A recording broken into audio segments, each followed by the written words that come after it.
Yes, here we have the Black Socrates here. We have the Black Socrates there. I'm gonna let him introduce himself and all that good stuff. We're gonna talk about a few things tonight. You know, the virus. We're gonna talk about the virus. We're gonna talk about the seriousness of the virus, and we're also gonna talk about. I think I did a feed earlier, and I'm gonna expound a little bit more on the economics of this thing, right? So when we start the statistics, but I'm gonna let my brother get ready to take over.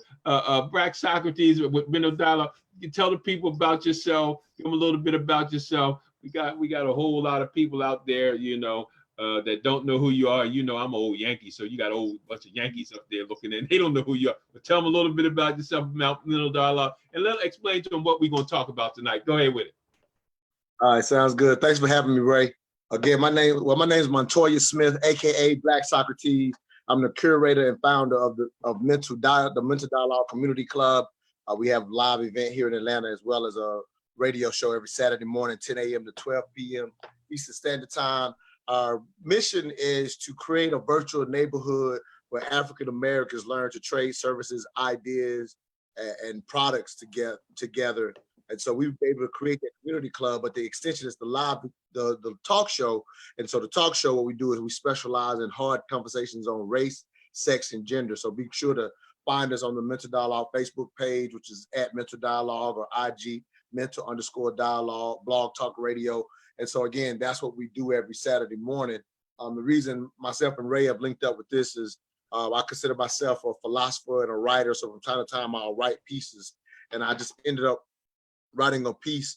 I call my pieces Black Socrates Speaks. So I wrote a piece on the coronavirus, and it was just basically trying to put in perspective, because obviously with some type of, we're in a pandemic stage with the coronavirus, and even that term pandemic can seem over alarming for people, whatever, but pandemic just simply means once a virus has affected people in 3 different regions of countries around the world, then it will be termed a pandemic. Again, that's just giving some clarity to that term alone. But the reason, again, me and my brother Ray are hooking up is I wrote a piece just trying to put in perspective the seriousness of this, from the standpoint of when you, in a sense, even asking people to take it serious, that assumption is that we're trying to push some level of hysteria, if you will. And so we've had all these actions to the extent of losing seasons and things of that nature. And all I did in that piece was just put in perspective why this was alarming. And so that's what has me and Ray hooking up today, was just to put it in a fair perspective. Ray knows I say this all the time on Mental Dialogue: the truth is always in the middle. The truth never lives on the extremes. And now we're in an era where people do every discussion on the extremes, and so you rarely can reach the reality or the truth of a situation because of how the discussions are held. So I hope that makes sense. But again, I did this article, Ray shared it on his page, and we decided to link up today to further explore what I would say is the reality and the seriousness of this without overhyping it. But also, last thing I'll say, and I'll let Ray jump back in, is to get away from the stuff that is the misinformation, because there's a lot of misinformation. We're in that era anyway, but something of this nature creates even more of it. And there, in my opinion, in his opinion, I think there are people specifically in our community, which we care about, who sometimes may be buying into the misinformation to the degree that is actually harmful to our community. So that's why we decided to link up today. So look, I'm actually going to get out your way. I would explain to them about the article. This is your baby. I'm going to jump in every now and then. You know me. I'm just going to jump in. This Ray's Corner Live, do what you do, but it's all yours. Hey, let me tell you, I'm going to tell you one thing before I turn it over. If he said it, he done researched it, and it's data to back it up. That's all I'm going to say. Go on, my brother. Black Socrates, it's all on you. That's all good. So I'll just even kind of use the basis of the article that even started us. So the thing that I said in the article, just to share with your audience, was I wanted to put the numbers in perspective. So when Ray says I've researched it, to even give a little more of my background, which again, my community knows this already. As much as I'm desired to have a wife, right now I'm single with no children. So I, to a certain extent, in the information age, I still come out of an era before the information age existed. So I have I understand how to do research. I'll say that. You don't have to take my word for it, but what he's mean when he says I've researched it and I've gotten the data, I just tell Ray it's because y'all got families and I ain't got nothing to do but go do the research. So by the time I bring the data to the people, I've thoroughly looked at it from both sides. The biggest mistake that most people make when it comes to research and data, and sometimes people are, they'll say, the stats can be manipulated and that kind of thing. What I always say was, if you go into it without bias and you're willing to look at all the information, you can come out with some information that can help you. And so with that said, something that I've constantly seen that still happens, that's constantly getting floated around the internet, and when it comes to the coronavirus is, for example, how many people die from the flu or influenza every year versus how many people have recently or currently died from the coronavirus. And so when people are sharing that number, as I said in my piece, I know some people are sharing it just to quell fears and hysteria. They have good intent. It's just to quell and say, well, don't get too alarmed. So if that's your intent with sharing that huge difference. So for example, there's any given year, 290 to 650,000 people will die from influenza around the world each year. So right now, I think as of a couple of days ago, I'm pretty sure it's higher now, but we only, if you want to compare that number in itself, we only had, as of, I think yesterday, and it's probably higher because it's going up as every minute, but we only had 140,000 cases of known documented cases of coronavirus in the world right now. So you got more people dying currently than currently have been diagnosed with the coronavirus. So when you hear those numbers alone, it's kind of like, well, dang, you got more people dying from the flu than has the coronavirus. If you just put the number in that context, and somebody says, so what, why all the alarm? If you just use those numbers alone without context, it might make you say, why all the alarm? I don't have to pay attention to this World Health Organization's telling us to, am I still there, Ray? I don't know what's going on. Did I lose you? I don't know what happened. Am I still there? Ray, am I still alive? You're good. I just shot the numbers up for you so they could see. Oh, okay, cool. Yeah. I actually was on mute. I was on mute, so I was talking to. No, you good. I didn't know if I could be heard. I couldn't see myself, so I didn't know what was going on. Yeah, I just wanted to show them the numbers that you were talking about. Yeah. It's just me getting used to your format. So as I was, see if I can get back in. So I was just saying, if somebody shares with you, there are more people died than are currently documented for coronavirus, then the reason they're sharing it in some cases is, again, for you not to be too fearful. The problem that I have is most people are sharing those numbers to be dismissive of the current situation. So, because you can look at those numbers alone, again, that's without context. Those are the actual numbers. Ray just put them up for you. But again, any given, on a bad year, 650,000 would die. But on average, anywhere between 290 and 650,000 people will die from the flu. And so, again, that's deaths in comparison to something that right now we don't have 300,000 people currently diagnosed with corona. So again, just to be real clear, it seems like maybe this is hysteria based on the numbers alone. So the piece, what I end up saying was, as much as I'm a numbers guy, this is actually not putting things in context. There's other numbers for why the World Health Organization has designated this as an issue. And right now, people in Italy can't even go outside, right?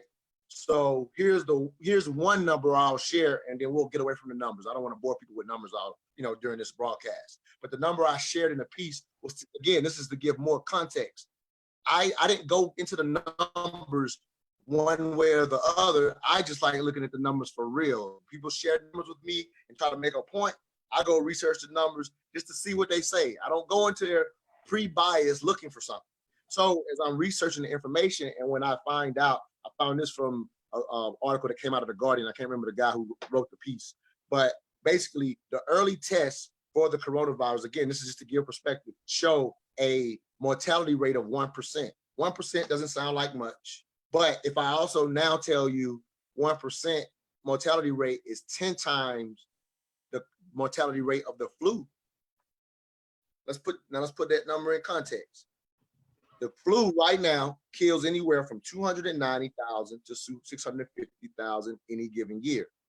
So imagine if the current strands that are spreading the fastest, which I think is strand L and strand S of the coronavirus, imagine if just as many people that caught the flu every year currently had the coronavirus, these new strands that are spreading around the world. If it's just as many people have, then you got to take that 300,000 that maybe died from the flu, you have to times that by 10. So 300,000 turns into 3 million. Again, this is just putting numbers in context. So while you may only have so many thousands of deaths currently by the coronavirus, the way it is without the world being quote unquote infected with it, or it becomes something that is normalized around the world right now, whereas the flu, it's up and down every year based on the way it genetically evolves each year. So if the coronavirus ends up being something similar to the flu, then imagine if the more people had it, but it has a 10 times the mortality rate of the flu. So I hope this adding more numbers lets you know why this is serious to the World Health Organization, why they are real adamant that this particular virus does not spread, because in comparison to the flu, which can have bad years, or some years are low around the world, or some countries don't have issues with the flu, whatever the case may be. The World Health Organization is saying, well, if this was to become the equivalent, we now have a serious problem. So people are saying, when you see the numbers that way, and they're telling you this ain't serious, I'm not telling you these numbers for you to get scared all of a sudden. I'm telling you these numbers to become respectful of why the World Health Organization is telling countries and scientists are trying to basically take preventative measures for this particular virus not to spread. Because again, if it were to become equivalent to the flu equivalent, meaning the same number of people that catch the flu every year are now catching the coronavirus, we would now have a world epidemic on our hands. So there's all of the alarm that is currently being pushed by science is not for these conspiracies of locking us up in the future. There's a lot of conspiracies out there. And I'm saying, if what I'm saying makes sense, and if you are someone who's bought into some of the conspiracies, I'm not saying everybody has, but if you bought into the conspiracies, one thing that I've said to people recently in the last week when it comes to the coronavirus is, what steps would you have these countries and the World Health Organizations take if in fact you believe that it wasn't, because the people that are pushing conspiracy. Brother Montoya, I don't mean to cut you off. Hold that thought, but explain to some of the people, what are some of these conspiracy theories that you're talking about? The couple that have been running around, for a while before Donovan Mitchell from Utah here in the U.S. before he called it, there was plenty of blacks that were even saying that blacks, wasn't getting it or couldn't get it, and people were pushing that narrative. And that was just due to the early showings. It was just people in China and the places where it wasn't like necessarily black people who had gotten it or whatever. And then you start seeing, well, it spread from China, then it spread to Europe, then it spread to the US. So then people took the assumption, well, it's not in Africa, so black people can't get it. So that was one theory that was getting pushed. I think that was dying as we are starting to have more cases of black people getting it, even though some people are still pushing the narrative that we are less prone to get the coronavirus. So that's the narrative that's being pushed. That's not factual. I even saw this one last night where someone was talking about saying that all of this is being done intentionally by, I always call them the mysterious they, that they are pushing this so that they can get more control of us in the future, whether it be what they call it when they mandatory lock us down in the U.S. is just slipping my mind right now. Martial law. So people are saying this is just a setup for martial law. Some people are pushing that narrative. Some people, this is one of the silliest ones to me, is that people saying this is being pushed so that the rich can make more money. And that one is the silliest one to me, because right now, everybody's losing money. So for those that are pushing that one, why would this be intentional and the whole world is losing money right now? Like that one's the one that makes the least amount of sense to me. But there are people who will connect all of these steps to domination of the people. And again, I'm not trying to be dismissive of the world takeover conspiracy theory as if there's no aspects of it. But the other one, the last one that I've been seeing is this is a form of population control. So I'll use that one as a breakdown of why I'm asking people to lay off of the conspiracies. So for those that are, for example, if you believe that this is a population control mechanism that's being pushed by some, I don't know, the Illuminati or something, whatever group you think is pushing this. Well, if this was, for those people, they don't believe that this is a true thing, or they doubt it, or they're super skeptical of how bad it is. They'll concede that this is in existence, but they think it's being over pushed on purpose and want people to, to lose population, right? So for people that are pushing that theory, what I would say, and this is any theory, but I'm gonna use this one theory as an example. So if this thing was real, how would it play out? Like what I'm trying to say to the person who believes that this is some mechanism of population control, what I try to get them to think about is, versus labeling the steps they see as a form of population control, what do you think would happen if this was real? And I don't know if Ray, tell me if what I'm saying is making sense. Because what I'm trying to pose to those who think that it is a conspiracy is I'm trying to show them this is exactly how it would go if it were real. You're doing great, my brother. You're doing great. But do you understand what I'm saying? Like, yes, sir.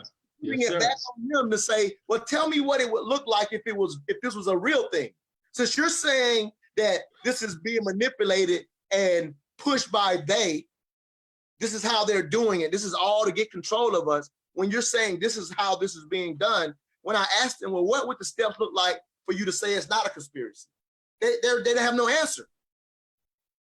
Because the reason you don't have no answer is because you're literally taking these real life precautions that the World Health Organization is pushing out of necessity. You're just taking those steps and labeling them as conspiracy theory. But these are the real life steps. I'll give you a specific example. I don't want to get too detailed, but a specific example was this one group was pushing, in our group out of our community, was pushing this idea of saying, hey, they have stopped all flights from Europe, but they have not stopped all flights from China. And this is their page was saying this, and they were saying, why is this? So they were using this as some form to say there's something behind this. If the United States has blocked all flights from Europe, but has not blocked all flights from China where it originated. So if you go on that site and see that, that would make you go, there is something behind that. Well, when I go research what it is, the thing from Europe and China, they're the exact same. American citizens that have been there within the last 14 days are allowed to return to about 11 airports here in the United States where they're quarantined and monitored based on how long you've been in Europe. The exact same thing in China. So on the site that was being alarming, saying something else is going on here, they manipulated the data. They only told you part of each rule for each country. So the information they're saying is correct, but since it's half the information, you can manipulate it and say people can't come from Europe and say people from China can still come. When the truth is, if you go to the rules based on each country, the rules are the exact same. It's a two-part rule, but the site manipulated by taking one rule from Europe and the other rule from China to put out there, why people from China can still come here. You understand? You're like, that's how they manipulated the information. But me, I'm gonna go look at all the information and see, I found out they manipulated it. But if you're on that site and this is a group that you trust, and this group is telling you this, now you're running out in public saying something's going on. They still letting people from China come here, but not Europe. That's not the truth. So when you ask me, Ray, you know what I mean, what are some of these different conspiracies? I'm even trying to now share how somebody who has an agenda to push a conspiracy is not always giving you all the information. Brother Montoya, because we'll have, so I'm going to interrupt you every now and then because we have some people asking questions. The question is, but isn't it always something behind it when the United States is involved? And that's from Bridget. All right. So, fair question, Bridget. So I'm gonna kind of hit you with the same question again. Fair question, but when that is your concern, then understand that the time, and I'm suggesting that this time there's nothing behind it. But I want you to think about. I'm gonna ask you a question back, and I know you usually don't answer a question with a question. But Bridget, what I'm gonna say to you is, if this is the time, there is nothing behind it. If this is the time, if you could give that consideration, then there's no way you would take it as such. Like, what I'm saying is, I am suggesting that the precautions that are happening from the research I've done from the science world, I am suggesting that all of these precautions are necessary and they are things that we should be following. And so what I'm saying to you, Bridget, is in this case, I'm saying there's nothing behind it, but I think it is a fair concern. Let me say this real clear for people. As African Americans, we have absolutely the right to be overly concerned with anything that's coming from science based on the history that has happened in this country. We have a right to be conspiracy theorists. I want people to know that before I even keep saying this is not one.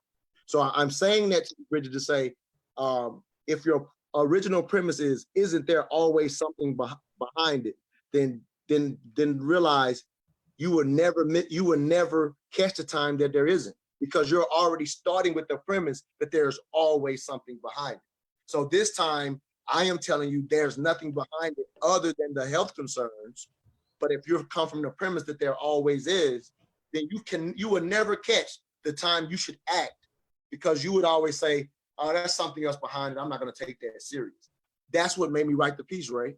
What made me write the piece is for those who are being so dismissive when, if you research it, and when I say research it, there are degrees to what we're saying. Ray, who I know kind of feels similar to me on this, when we agree, when we say take it serious, we're not saying be afraid. We're not saying that if you're say that again. Yeah. And it's real important, you guys, and I'm gonna turn it back over to my, don't take wisdom, don't confuse wisdom with fear. Right. Go ahead, Brother Montoya. And he and I agreeing, because we've talked offline, neither one of us are telling you to be afraid. Neither one of us, again, if you research it, we understand that the death rate, even at 1%, even though I explained that a little earlier, we still understand that if you're a healthy, well-bodied being, even in catching it, you're probably going to be okay. Your body's going to recover from it.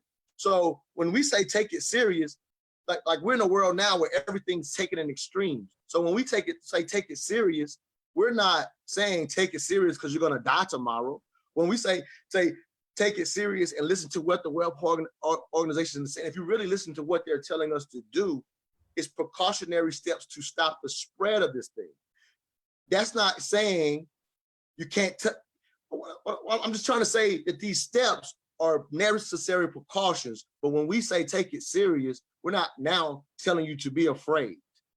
We're saying follow the steps in order to assist science with the chance to contain this thing. Because if you've been listening from the beginning, I've already explained that if coronavirus was to spread to the same amount of people that the flu does, now everybody will get why this is an issue. Science just sees what this could become. They're trying their best to contain it. Here's the unfortunate part for containing. The containing part, for those who think this is just a joke, like they think the canceling of the NBA system, NBA and all these sports things is just more hysteria. No, it's the reality to the science world is saying, if we can get this thing contained, we can rid ourselves of this thing. Because if we don't, it is a new virus to the extent that there are unknowns. Let me give you the last time we had an example of this. So we've got by being in the technology age, there's some good things that are coming out of this. So the perfect example of this is the HIV virus, just to give a little history and hopefully give people more context. So the HIV virus basically shows up in the world late 70s, maybe sooner, but for the most part, science now pinpoints it to around the late 70s, and they have a one dude, something Randy Wright, who's now in retroactively was considered the world's first AIDS patient, HIV turning into AIDS in 1981. So technology is further advanced now, but for the most part, HIV, it took the science world about 2 years, maybe even longer, to identify this is something different than what we currently know. And this is all through genetics. Viruses, that's why the flu is the way it works. It changes. So basically, at that time, it took a couple of years to even determine it. And then once somebody identified it as a new thing, they now have to do all the testing. So the beautiful thing with the coronavirus is, due to technology, they quickly identified this is different. This strand is different than anything the world has seen. And now it's already mutating into, again, I think it's strand L or strand S. They're not the only two, but those are the two. Because let me even explain that part, the genetics of it. So the virus constantly changing, so the virus will figure out how to spread easier. So a different genetic version of it may spread easier. The good thing about a different version might not be as deadly as the version it changed from. It could be deadlier. It's just like whatever, but usually as far as the ability to spread, typically does not carry the mortality, if that makes sense, right? Like figuring out how to spread amongst other humans and other animals quicker doesn't necessarily mean that strand will be deadlier. So that's just something to keep in mind. And so the World Health Organization now is at a point where they think they are close to a vaccine, and they also think they may be close to something that could actually, once you're infected, basically deal with it. So going back to the HIV example, I had a family member who died from AIDS, and he was diagnosed in the early years. And if you remember, Ray, back when we first do it, there was a 10-year or less death rate. You know what I mean? For the most part, somebody got diagnosed with just HIV or whatever. 10 years later, you expect, you know what I mean? I have a family member who got diagnosed late 90s. As the medicine improved, as the technology improved, been living with HIV ever since.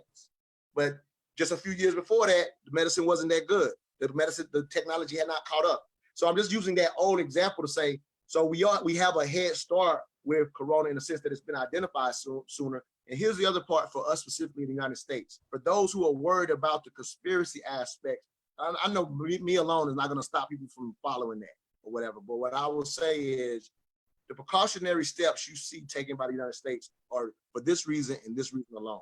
For those who are pushing the martial law stuff, we actually have the advantage of seeing what happened in Italy to take better precautions because they did not. I just saw on the internet this morning a guy on his balcony in Italy playing the trumpet, and it's a big thing on the internet because he gave his neighbors a free concert. They can't go outside.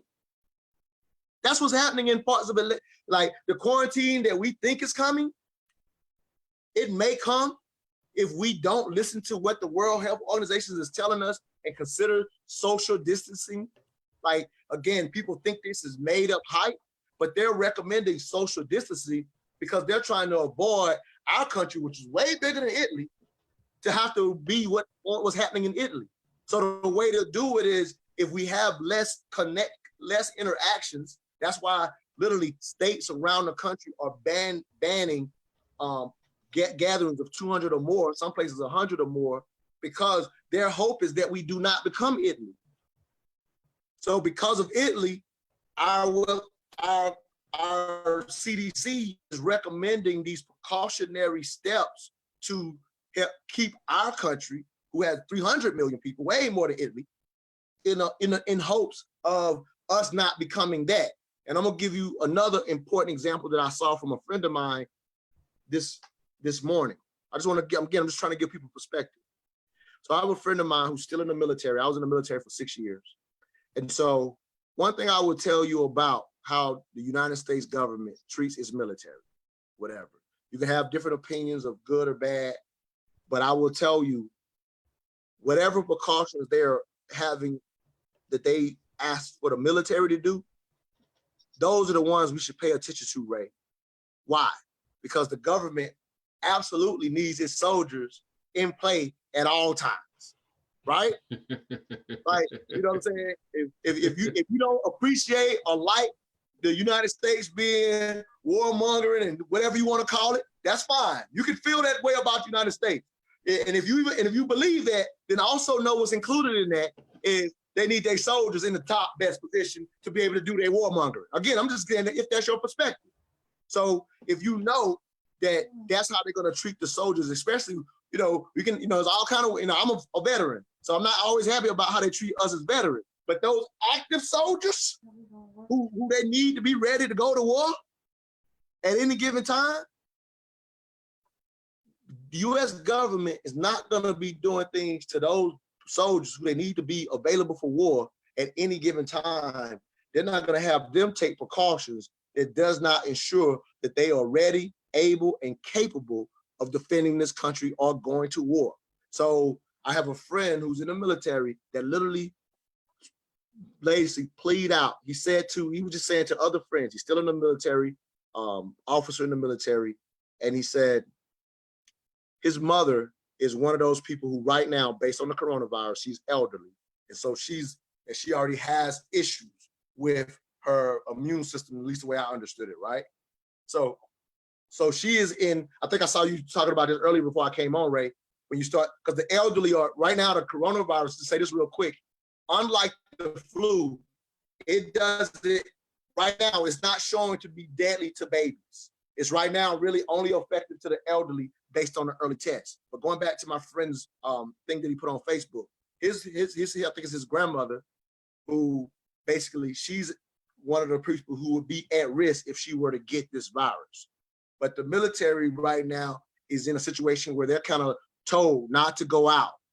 Like the bases, they get so much leave and stuff like that. Right now, they're limited in where they can go. So right now, he cannot go across the country to go see his grandmother if he wanted to, based on the information he's been provided in the military. The reason why is they need the militaries less exposed to human interaction, which is what the World Health Organization has asked. Well, part of the consideration with the CDC and the United States, just to bring this home, Ray, is they know Americans, some of what they're pushing for is actually earlier than is needed, because they already know Americans by nature are hard-headed. They won't pay attention to the steps they need to take. So because that is a very serious part of the consideration, the military is being more restrictive because they know citizens won't do what the CDC is asking. So, and I'm sorry, Bridget, I didn't see your comments earlier. Her question is, what are your thoughts on the media asking for guinea pigs so they can be injected with virus? It was on Fox News. Did you hear about that? No, I haven't seen it. If I had to, I'm gonna kind of estimate what it was, since I didn't see it specifically. I would assume that's to test for vaccines, because that's typically how a vaccine is tested for. You're giving it to, you know, whatever. Because again, I knew they were close to a vaccine. So I'm making an assumption here, unless you can give me more information, that it may be in reference to a possible vaccine. I have seen that I think Europe, and it may be related to this as well, Europe is proposing this pretty what's the word I want to use? A pretty risky way of trying to contain this. And it's not even contained for them. I just saw this morning, where there's scientists who are trying to implement what's called natural herd immunity.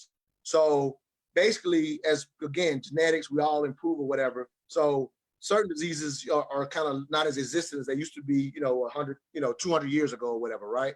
And so what happens is humans naturally over time, once something exists, we will possibly, our body will learn to fight it off. So what's being proposed is some version. I don't know if what she saw is related to this, but I'm just guesstimating based on what you just told me. So it's either, I'm guessing it's related to a possible vaccine, which is typically, you get a little bit, your body learns how to fight it. So that might be what the guinea pigs are for. I hope it's not for this, what I'm considering England is considering this risky thing where they're almost gonna almost let the population get it, develop a natural immunity to it, and hope that it creates herd immunity. I'm giving a terrible description of how that sounds in science. So I'm gonna assume what she saw on Fox is not related to England. I'm guessing what's her name? Brittany. I'm guessing Brittany is related to, she's saying guinea pigs or whatever. I know guinea pigs sound terrible, whatever, but this is how science works. In things that get approved, there's going to be a control group and a test group, and you sign a bunch of waivers. This is how any medicine that we now is labeled safe by the FDA. It started with a guinea pig group 10 years ago.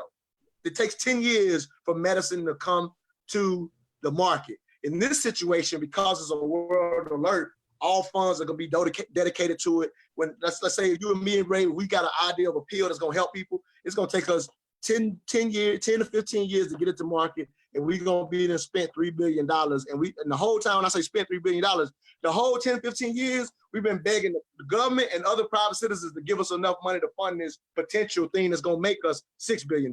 So that's the normal way. With this situation, all funds are going to be dedicated to keeping the population from getting this. So they're speeding everything up because there's a blank check.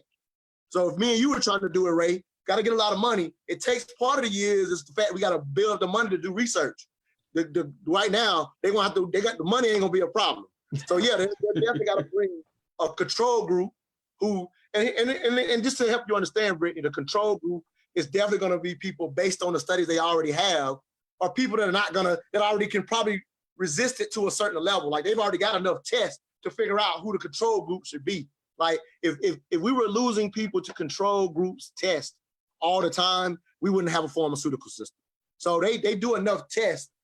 Nothing's a guarantee. So I'm not saying nobody will be harmed, but just when you ask me that question, understand this is the normal process because they want to test it on a few people before they have all of us taking whatever the hell they finna bring to market. So that is the process. And so the guinea pigs do volunteer, but when they say guinea pigs, they'll tell you what they're looking for to be a guinea pig.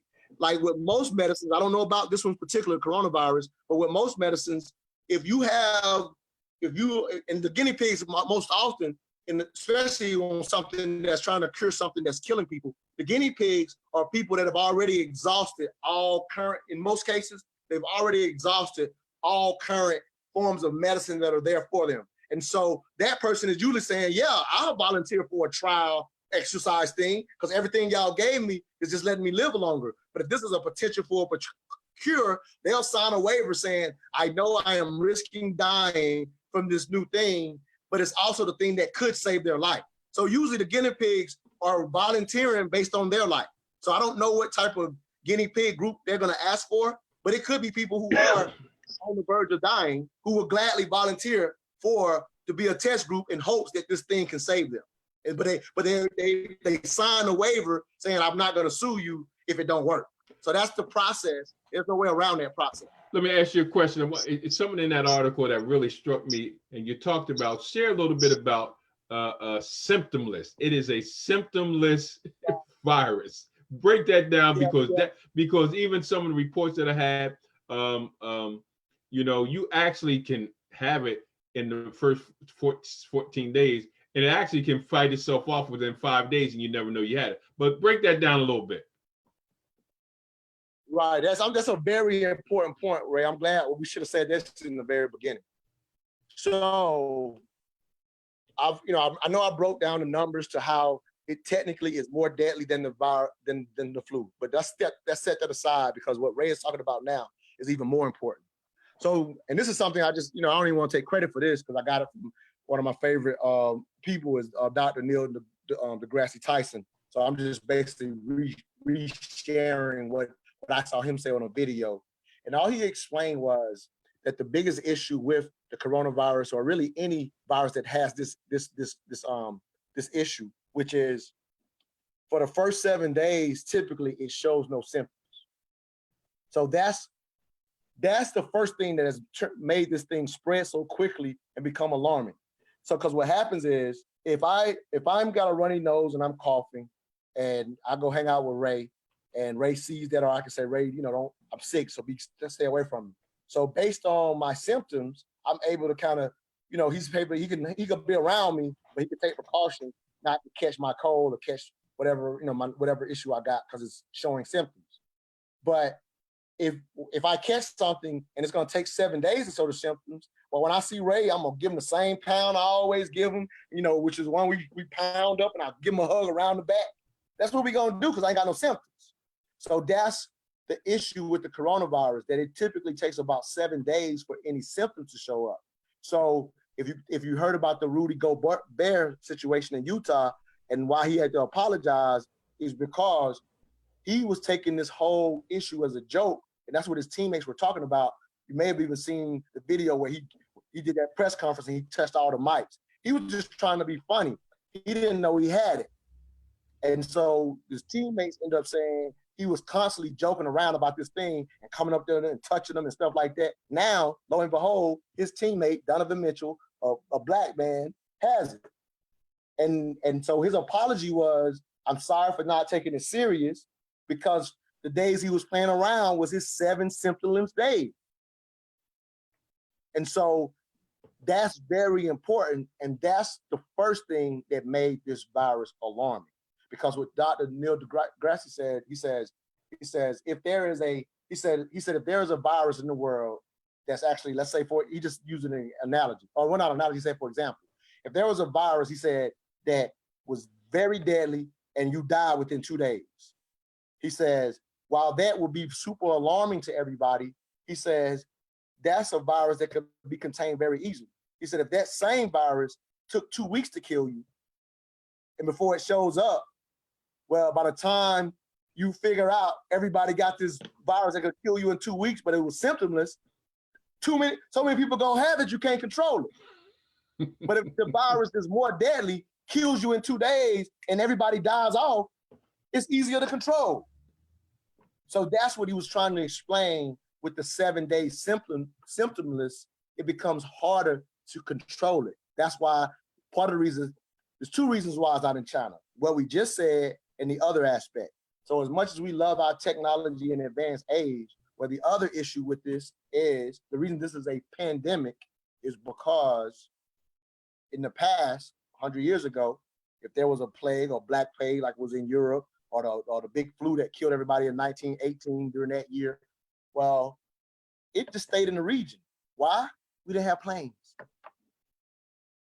These different things would run their course in a region and maybe kill off a whole country or damn near half a country, or the bubonic plague killed a third of people in Europe during this time. But it didn't come to the United States. They had no plane to hop on. So that's why this has become a pandemic so quick. Pandemic is not an over alarming word. It just means that this virus is now in 3 different areas around the world. Well, clearly, because we're on planes, that's why we have all these flight issues, is to avoid the spreading of it to different regions. So again, this is just putting the current world in context and understand that the canceling of all these leagues is not done to create hysteria. It's because the World Health Organizations are saying, we see what happened in Italy, especially in America, which is CDC, because the CDC is saying, all right, in order for the US not to become Italy, can we encourage people to do social distancing?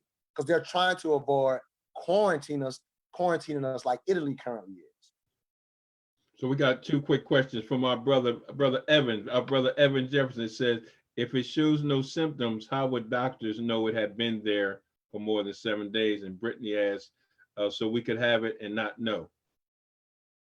Right. Yeah. So it's very simple. So what happens is you can be affected by a virus, but you don't go get tested till you see a symptom. So the symptoms is just you realizing you have it. The test can show they can test it, you see when it enters your body. Like that, like, you know, to say your body has had this in your body for this long, that's just a test. But you just don't know to get tested if you don't have symptoms. So that's kind of how that part goes. Did I answer both those questions or one of them? Yeah, I think you answered both of them. And I think you did touch on that. Brother Evans was like, I hope you know China is still shipping products to the US. But go ahead, keep going. Yeah, shipping products. I mean, yeah, even if you're an American, you can go to China and And you know, I mean, if you've been to China in the last 14 days, they're gonna let you come back, but they may not let you come back to your airport. If your airport ain't one of the 11 that are designated because they have quarantine steps. So yeah, I understand stuff. You know what I mean? I'm not so the concept shouldn't be that we believe there's nothing to it because things are still being shipped here. You know what I mean? But what they are able to do right now, I'm pretty sure, for example, when a product is being shipped here now, I bet you there is a corona procedure that didn't exist 10 years ago. I'm gonna throw this at you, and I didn't really. I know I'm not catching you off guard. Let me just step to the right a little bit, and we have all these. This is something nobody's not talking about, and I know you'll have a response to it.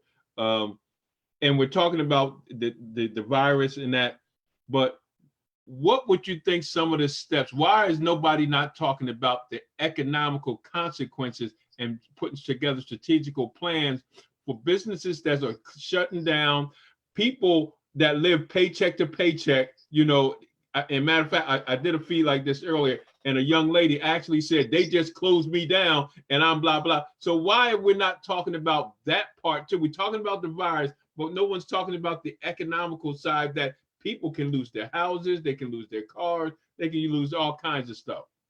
You kind of froze up, Brother Montoya. I think with it, we lose him. You froze up there. Let's see if we can get him back. But listen, guys, from that concept until we can get Brother Montoya back, you know, and if you have some questions, think about this. So we gotta stay focused on the virus. We understand the virus. We got to do that certain things. We look at it. We got to do all those things. But now, let me see what Brother Evans said. We don't. Okay. We'll be waiting for Brother Montoya to get back. We don't people gather together, but everybody, thousands of people gather at. And that's a good thing. So we don't people gathering together, but everybody, thousands of people are gathering at the grocery store. Now, that when you think about that, you know, how much social distancing can you do and you're at the grocery store? Matter of fact, I kind of, you know, I just use wisdom. The place where I'm at now, I usually go to Walmart, right? But it's a store called Food Line where I'm at, right? Well, hardly nobody go to Food Lines. It costs a little more, but to me, it just made more sense for me to just. Am I saying your name wrong, Bridget? I must be saying your Bridget. Oh, I'm sorry.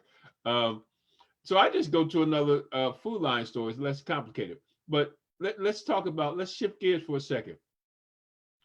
Think about this. Jobs are closing down. People are getting off 2 weeks.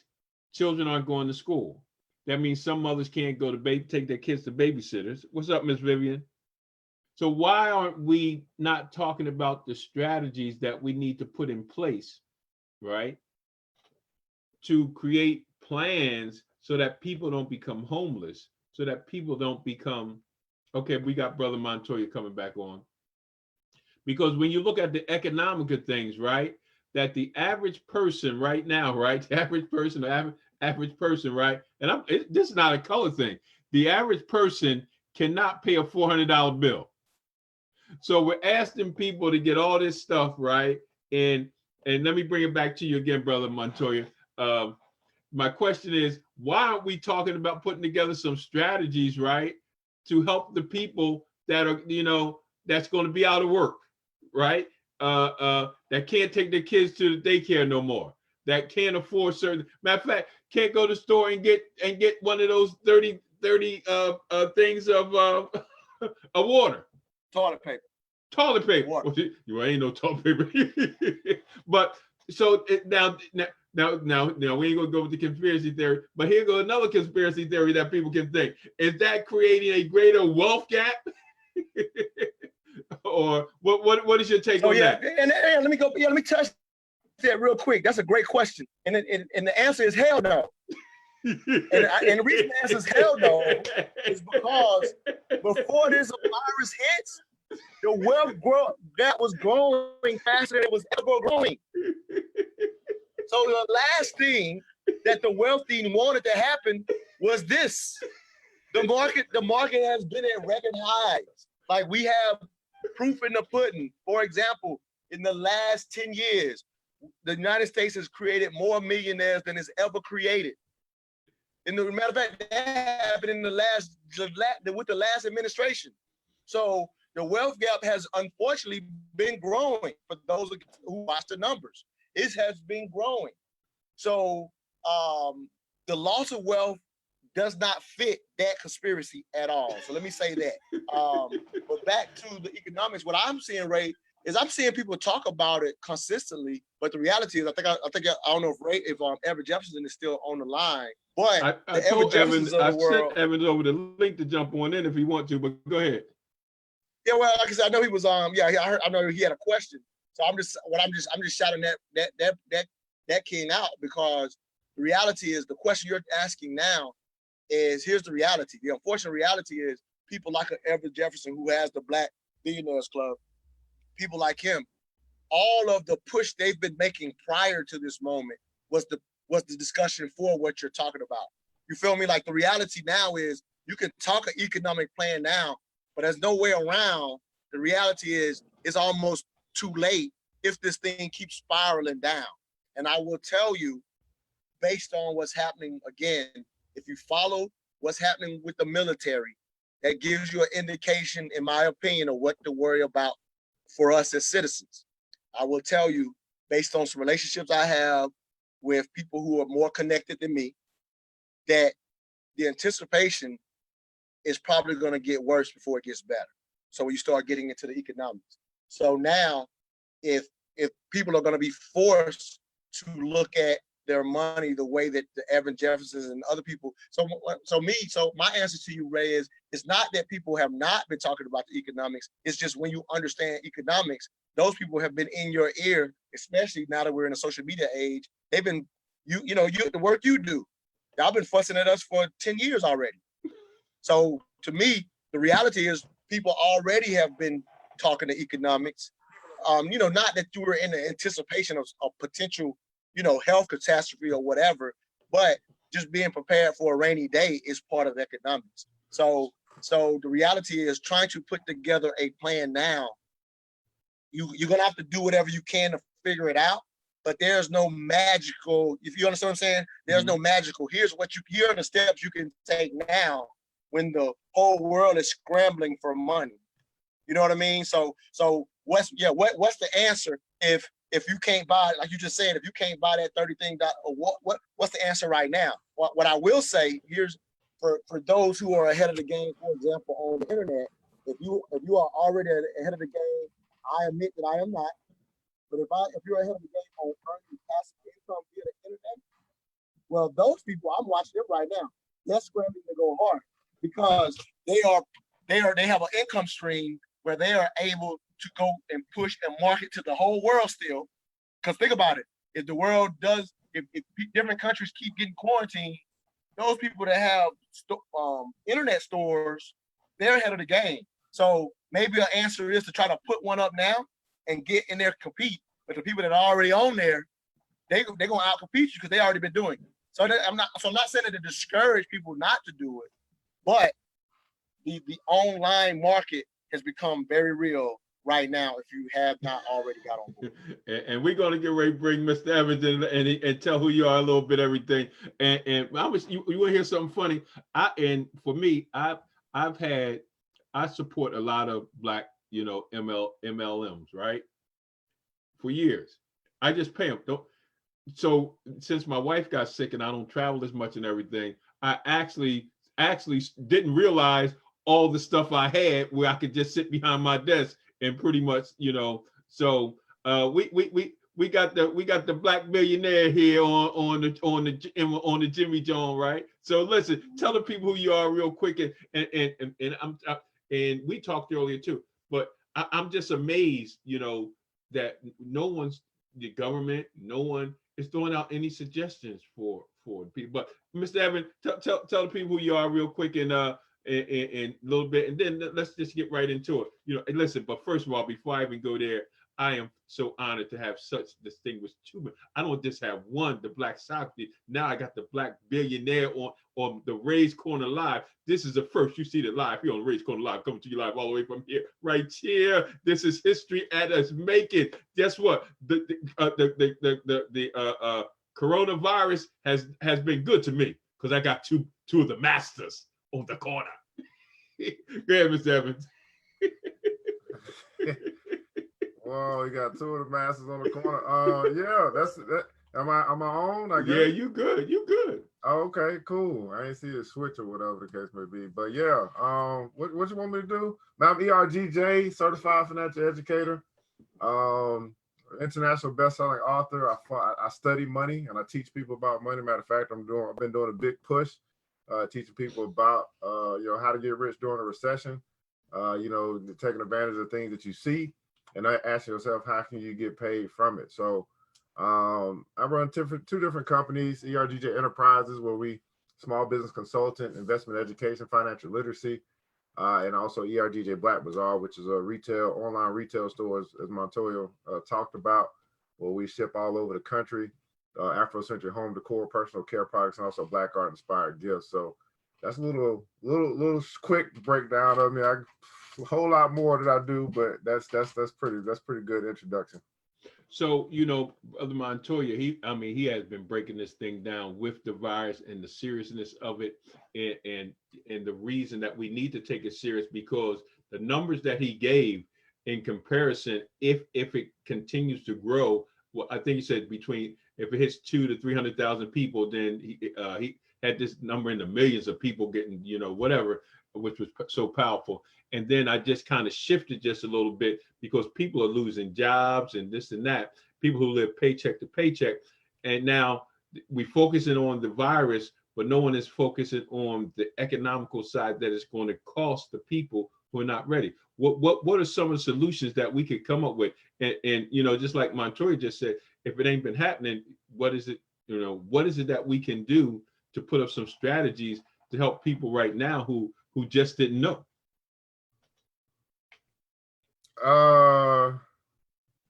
That's such a tough question, man, because when you start talking about strategies for people who just don't know, more often than not, they just didn't want to know. Like, this is a conundrum, because for quite some time, especially in the space that I'm in, especially financial literacy, I've been trying to teach people to take some interest in their own finances. And I think that for the most part, we get so busy being busy that we have no time to allow newness, knowledge, education to come into our space. Montoya, we've been trying to put on financial seminars and things like that for quite some time. But to kind of get to your question, with every dynamic, there's a shift, and people, have the uncanny ability to learn how to survive, and that's good and bad, right? Because we're always in survival mode from the day that many people from the day that they become adults, or even when they're children, are always in survival mode. So getting out of that survival mode to a point where you start thinking forward,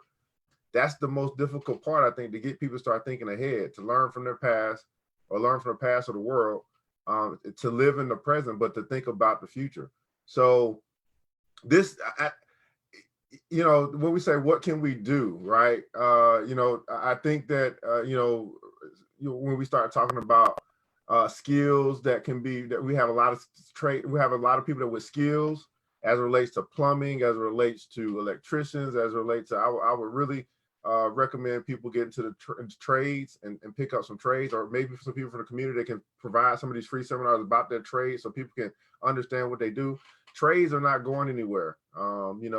People still need to have plumbing, people still need electricity. So I started thinking about stuff that people are going to have anyway, versus a lot of the niche stuff that people are trying to do that will, if it's not a necessity, most people won't necessarily be keen to buy. So what do we see with this virus, right? We see people buying toilet tissue and water, necessities. Real quick, if we can answer this question, somebody said, what are they doing with the toilet paper? Well, here's the thing, a lot of people are doing with the toilet paper. They're stocking up so they can resell it to you for double. Woo! For the capitalist society. Yeah, you think that they're just using that toilet? No. They see, y'all don't watch the Asians, y'all don't watch the Indians. They go get up all the stuff that you're gonna use, and they hold on to it. So then when there's no more of it, you buying it from them. Y'all don't get y'all. It's a game. It's a money game. Yeah. So it ain't just for them to have it in their house. I mean, y'all. You guys keep talking. I'll be right back. You guys keep talking. Yeah, consumers think like that. Consumers think, oh, this person bought all this toilet tissue, so they putting it in their house. No, they doing exactly what Montoya said. They getting it so they can sell it. They getting it so they can put it on their online store. They getting it so they can charge. They get it because now it's become a commodity. It's become something that's in demand. Just like the dang on Popeye's chicken sandwich, it was demand, and people was trying to sell it for $15 and $20 and $25. They getting it so they can sell it. And so they realize that this is something that's in high demand for whatever reason. And when the shelves are out, when the stores are out, and it's going to be hard for them to replenish because it takes some time to do that, they're selling it to you because you done ran out of toilet tissue and you're willing to pay double, triple for it when it was 99 cents at the store. Now you're paying $5 for it. It's called capitalism. And the Asians, the Indians, the Arabs, they all understand what that means. So for them to find something of value that people are going to be able to want to pay more for in the future. So yeah, they're buying it to sell it. What's going on, Montoya? What you think about that? What's up, Kate? Yeah, no, like, yeah, even when Ray asked this question, you know what I mean? I don't know what he said, but as I said to him, I said, people been talking about it. You just, when you understand economics, it's been people like yourself that you're talking about it is prior to these fearful moments that, you know, again, maybe there's a lot of hysteria, but there's reality to the fact that the markets are way down. And then, you know, and I see people like yourself now, you're definitely advising people who are able to, you know, to buy low, which is very smart for those who are, you know, ready to invest or savvy to invest. But when Ray's asking about people who are not able to do that, you know, I said to him, it's not that people are not talking about it. It's just that's a lack of understanding of how money and economics works. You know, I would tell them, I say, people like you have been talking about it. If you, in a sense, haven't chose to pay attention prior to now, the solution now is going to be what can the government give us to maintain right now if I'm out of a job in the next 2 or 3 weeks. Like, that's a reality. So when he says there are people not talking about those solutions, there like you said when you first said, that's a hard question. There are no right now solutions if you are not prepared. That's a reality, I think. Yeah, it comes down to preparation, man. I mean, I guess maybe because I've been in this space for so long, and I've been the lone wolf. It seems like, even though I know I'm not the lone wolf, but sometimes it feels that way. You know, I mean, I got so many people hitting my inbox up now. It's ridiculous. It's like, wait a second, and they trying to come for free, brother. Like, wait a second. I've been researching. I've been doing the classes for 10 years. Y'all trying to come in, and y'all want me to try to do something for you for free? Come on, man. That's not how this works. But I did do a webinar last night, trying to help the people. I do try to help as much as possible, but yeah, I mean, you know, in every spiritual book and everything, it tells you to prepare for the worst. I mean, now this is something that's unforeseen. We didn't know that this was what's going to bring the worst, but it's still preparing. It's still, you know what I'm saying, in the good times. It tells you in Isaac, he 7 years of plenty, he's supposed to store up for the 7 years of famine. Like, this is cyclical. It happens. We knew that something was going to come down the pipe because it happens virtually about every 8 years. Now, this was a little bit long. We know in 2001, that's what happened. 9/11 brought a small little decline and fear in the market. We know in 2008, about 8 years later, same thing with the housing crash, right? And then now we're in 2020, so it's a little bit longer, right? Which is 12 years, which is extended, which was normally about 8 to 10 years. There's a cyclical adjustment, and the wealthy are actually prepared for it. So the wealthy are going to do the same thing they did. What did they do in 2008? You know what they did? They went and bought up property. They went and bought up real estate. They started buying up real estate. It's amazing because, you know, they have these bunkers, about 50 bunkers all over the world. The rich have been buying up the bunkers. They've been getting on their planes and going to their private islands and just chilling out right now. Yeah. So let me ask you guys a question. Based on on what you're hearing, what you're seeing with the virus, with the economics, what would, and we'll, you know, either one of y'all can go first. What would be, what's our solution? What's our solution for folks who weren't prepared? Well, that's Ray, when you stepped away, that's what we were actually just okay. talking about. I'm sorry, go ahead. Yeah, because just to kind of bring you up to speed. So what we, unfortunately, we were just talking about how that's almost an unfortunate reality that there is no solution without preparation when you understand money and economics. So that's what, just to be fair to, in a sense, not revisiting it. I mean, maybe Evan can keep on talking, but that's what he was just talking about. So what he was just giving that reality of how the wealthy prepare, and there is no other fix other than preparing, as Evan was saying, during the good times. Clearly, this is maybe not considered the good time, but it's like without that lack of understanding, and he was just talking about how cyclical these markets work, and so you have to prepare during the ups so that when the down comes, you're ready. The solution at this point, I hate to sound dread, but it's the survival mode that Evan was talking about, that, you know, that as our human nature, we're good at that. We're good at survival mode. So we will survive it. But the solution, in my opinion, Evan, you could tell me if it's different, but if you're not prepared at this point, it will be survive. The next time when things bounce back, you have to prepare during that time. That, to me, is the only solution if you were not prepared at this point. Evan, do you see anything any different? Because I feel like that's what you were telling us. Yeah, I mean, I don't really come up with anything to say other than that. I mean, if for the unprepared, you have to go through, you have to survive. Whether that means practicing group economics with the family, whether that means, you know what I'm saying, kind of getting together to see, you know, who can watch the kids and all this stuff while school is out and all that stuff. Work isn't stopping though. So, you know, for some people it may. So it's a different situation. Some people are getting paid for lead work, but a lot of these jobs are contract jobs or temporary jobs, or, you know what I'm saying? Because I was thinking about the stadium, and, you know, those are people that may have been counting on that money for NCAA or the NBA. See, you know, I'm one of those people. It ain't the only job I got, but I'm one of those people. Yeah, I'm counting on that money. So that money ain't gonna be coming in. So that means that you got time. Well, what you gonna do at that time? You know what I'm saying? I'll write a book. I'm gonna write the book I supposed to already wrote, Evan. That's what they tell me, because time is more valuable. You know what I'm saying? So now it's like, okay, I got my time back. I better find something else to do with this time to get this money, or to be productive, or whatever the case may be. So that's you know, there's no concrete answer for, you know, it's an unfortunate. But Brother Ray, you know, the message has been going out for a long time. They just, no one's listening. Not no one. There's just most people won't listen, and so they find themselves in precarious situations. And then now they're calling for help, but they wouldn't show up to class.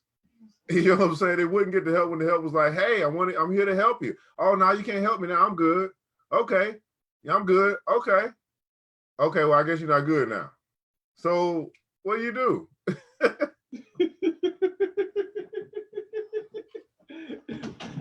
What they say to my toy? It was all good just a week ago.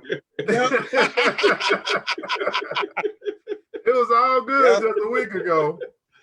So Brother Montoya, we're gonna get ready to get out of here. I don't want to keep you guys too long, because I think we hit all areas. So what is some of your suggestions for our folks? I think you gave them pretty much all the solutions, but and all the answers about being concerned. Is there anything else that we left out, that, because that article was powerful? Is there anything else? And I feel kind of bad because I didn't pull it up in front of me. If I could just kind of close with this. Thank you again, Ray, for having us on and just talking about this. But the one thing is, if I've made sense of why, in a sense, the coronavirus is serious. And again, I don't want you to take the word serious and make me saying people should be fearful.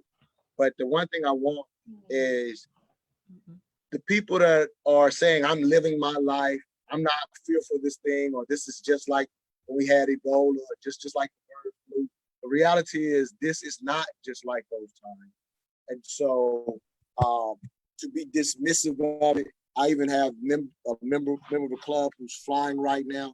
When you say the wealthy are buying up these bunkers and chilling, so the people that we typically assume are behind these things are following the instructions. So if they're following the instructions, and as I said, the military is following these instructions, you as a citizen might want to consider, because I've already explained, our government is going to take precautions to ensure that our soldiers are ready to go. So they're taking the precautions that the CDC and the World Organization is advising.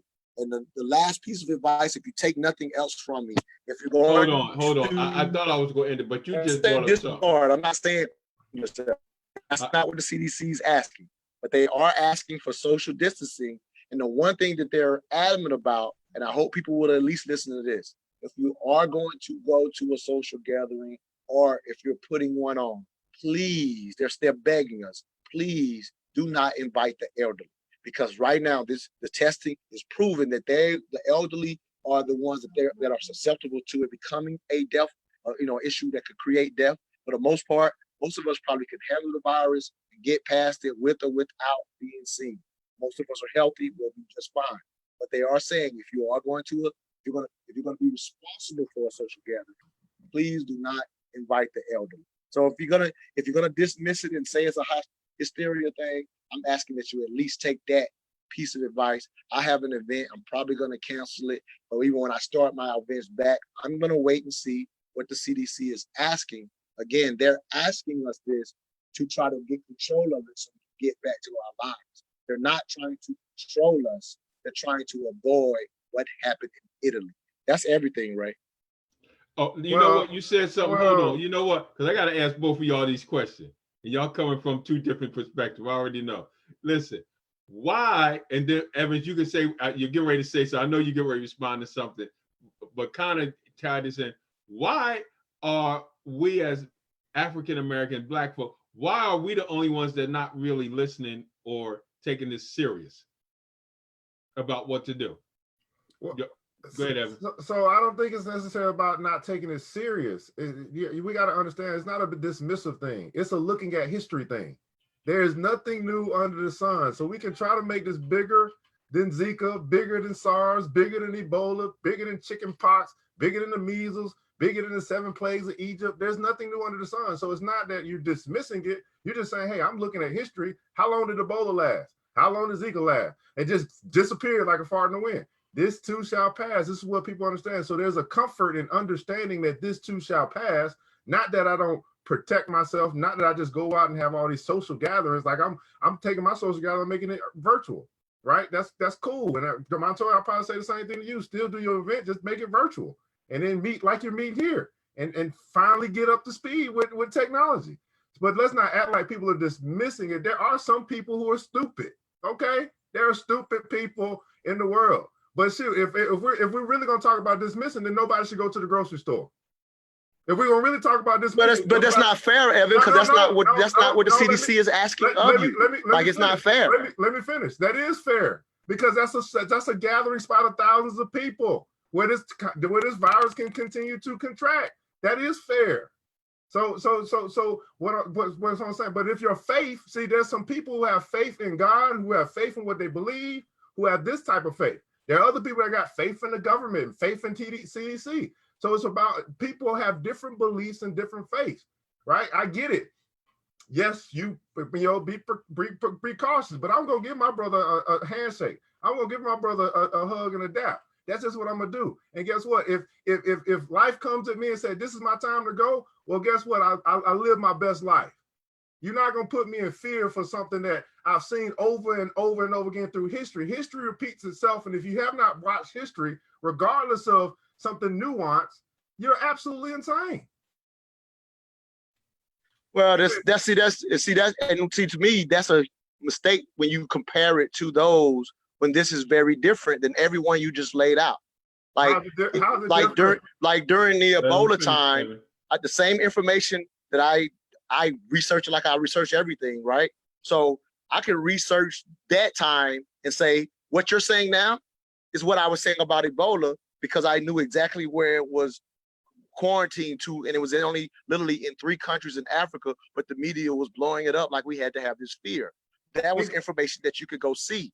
I'm telling you. But even Ebola got to America. Ebola got to America. Okay, I know that it got to America, Evan, but I'm saying even in it coming to America, I'm saying this research was happening even though it had gotten here, but that still was contained, and the CDC was not telling us to be fearful the way people got fearful. This What? situation is very different. This situation is not a repeat of history of it just disappearing like the other things disappearing. The other things disappearing never shut down an NBA season. They never asked for social distancing. So you have to be aware of history to also be aware when something is different. So this one is not like SARS. This one is not like the bird flu. And I'm not saying this to make people fearful. I am saying if you research those and research this one, there's different information that is why this is being asked to be done. So it is dismissive to say it's like those when the research shows that it's not like those. And again, this is all technicality. It's not dismissive to say something is like. I didn't say it's the exact same. To say something is similar to something is different than saying this is the exact same. So there was. I don't take you this. I didn't take you for that. I know I didn't take you for saying exact same. Well, I didn't take you because I don't listen in extremes. There were precautions. I know you didn't say exact same. Let me chime in for a second. So I think one of the things, and I think this will be the common debate that we're having in our community, and here's the reality: the fact that I think Montoya has the point, and I'm in agreement with. It's a long-term effect. What they're trying to do is condense it. Also, what Evans is saying, and I get that, is, are we going to get through it? But I think, and I'm just coming from a middle viewpoint from both stands, I believe we, especially as Black folk, right, we really have to understand in that,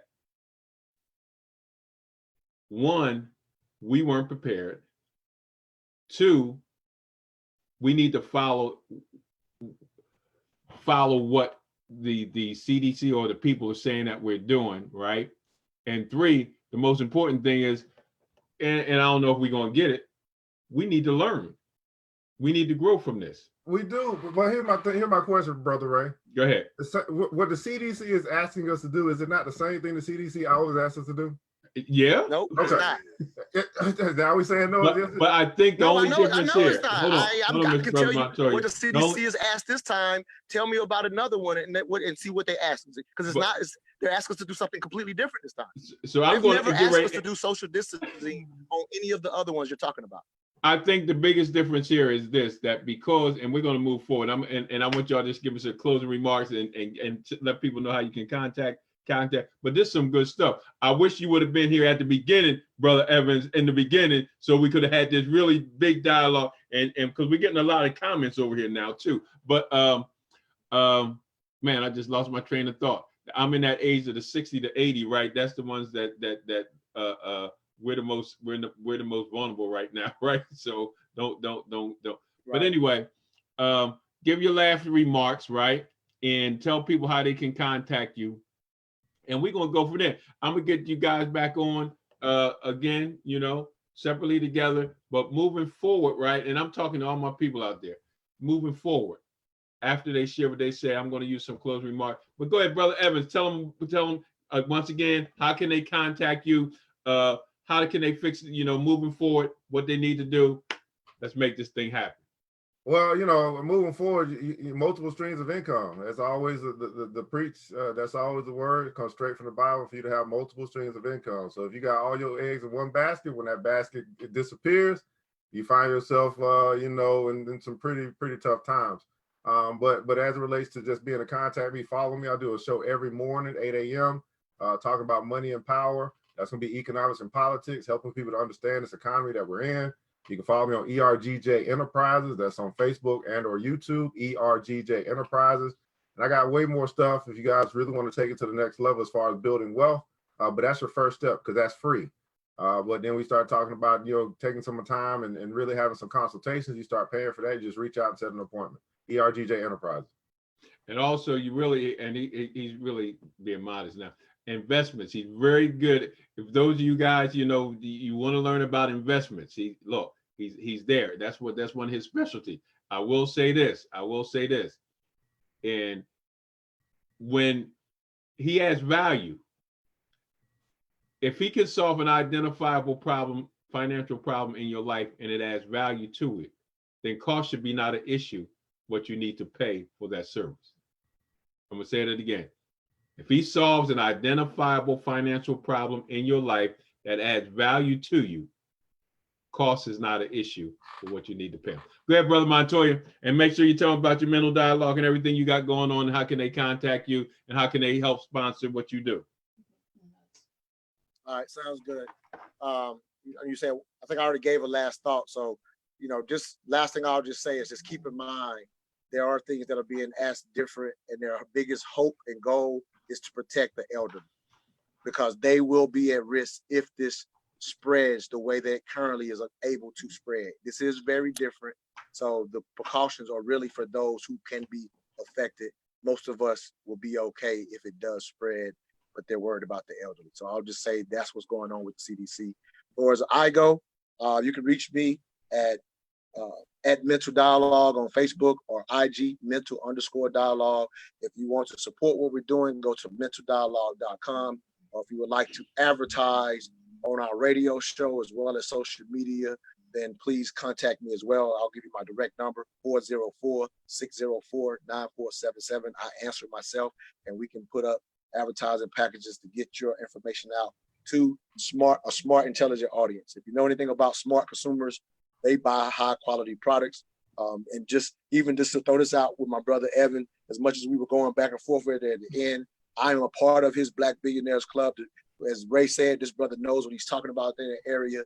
I follow and respect everything that he teaches. That's his area of specialty. So I like to even show people that we can go back and forth and still do business together. And I wanted to point that out when you had Evan on, because we are connected. And yeah, and that's what I was going to leave that last remark. Look, this Ray's Corner Live, coming to you live all the way from here. Where it's here, right here. And there, just because we have difference of opinion, don't mean we can't work together. Just mean we have two different views. Don't mean that mine is wrong or theirs is wrong. Just mean that's how we look at things. But we come together, right? And we take from each other, and we be unified. Unity does not mean we agree. Unified means that we all live under the same principles. Okay, so listen, welcome once again to Ray's Corner Live, coming to you live all the way from here. Where it's here, right here. And guess what? What do we always say here at Ray's Corner Live? God loves you, and I love you. And guess what? Ain't nothing you can do about it. I love you, brothers. I am so honored. This is going to be on YouTube. I'm going to put it on Instagram. I'm going to mail a copy to my mom. I'm going to mail it all across the world, because I had two of the most powerful men that I know on Ray's Corner Live. You were at the corner. Peace out. Holla. All right, thank you, King. All I ask is that you think.